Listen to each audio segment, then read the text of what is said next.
Friend, শুভ সন্ধ্যা সবাইকে। তো কেমন আছো সবাই? আশা করি ভালোই আছো, আমি ভালো আছি। তো সন্ধ্যা হয়েছে, এখন সন্ধ্যা দিয়ে এখন রান্না বসাবো। তো আজকে কি কি রান্না করব সব তোমাদের দেখাবো, পাশে দেখো। হ্যালো বন্ধুরা, তো দেখতে পাচ্ছ এখন রান্না করব কাঁচকলা ভাজা। কাঁচকলাটা কেটে সিদ্ধ করে রেখেছিলাম, তো আজকে নিরামিষ কাঁচকলা ভাজা বানাবো। আর এখানে কড়ার মধ্যে দিয়ে দিয়েছি, তো কাঁচকলা ভাজা বানাচ্ছি। আর এক সাইডে ফিশ ভাজা হচ্ছে, ফিশটা একটু ভাজা করে নেব। ফিশ তো মাছ ভাজা করছি এক সাইডে। আর মাছ আছে টোটাল 10 পিস। তো এখানে সিদ্ধ লেগেছে, কচু দিয়েও রান্না করব। টম কপিটাও সিদ্ধ করে নিয়েছি, প্রেসার কুকারে সিদ্ধ করে নিয়েছি, কারণ একটু নরম হয়, তাই একটু ভালো লাগে খেতে। কপি দিয়ে মাছ দিয়ে রান্না করবো, ওলকপি দিয়ে মাছ দিয়ে। তো সিদ্ধ করে এখানে রেখে দেব।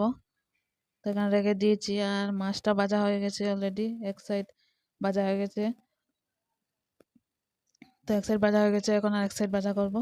এক সাইড উল্টে দেবো এখন মাছটা।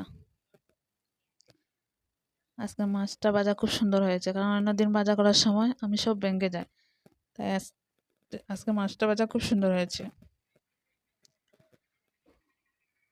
তো এখানে কাঁচকলা ভাজা হয়ে গেছে। কাঁচকলার মধ্যে একটু হলুদ দিয়ে দিয়েছি। তো মাছ ভাজা এক সাইড উল্টে দিয়েছিলাম। তো মাছ ভাজা এক সাইড উল্টে দিয়েছিলাম, মাছ ভাজাটা হয়ে গেছে। এখন টোটাল 10 পিস আছে, তো 5 পিস নামিয়ে নিয়েছি, এখন আরও 5 পিস বসিয়ে দেবো। তো একটু উল্টে তারপর সুন্দর করে দেবো।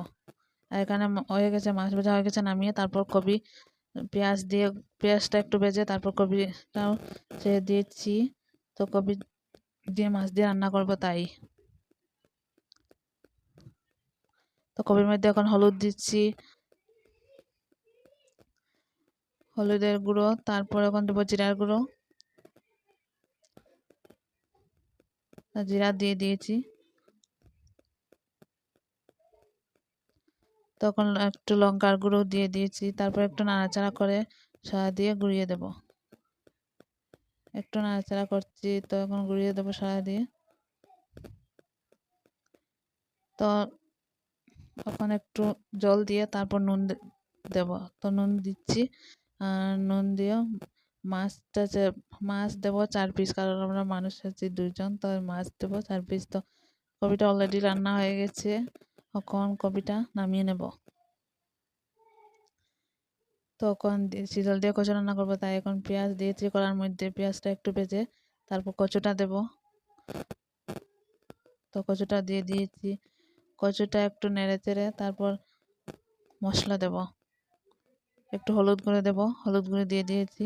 আর কচু রান্না করতে, শীতল দিয়ে কচু রান্না করার সময় জিরার গুঁড়ো দিই না, কারণ জিরার গুঁড়ো দিলে একটু তিতা করে, তাই জিরার গুঁড়ো দিই না। শুধু লঙ্কার গুঁড়ো দিয়েছি আর হলুদের গুঁড়ো দিয়েছি। তো একটু নেড়ে চেড়ে তারপর গুঁড়ো দেবো।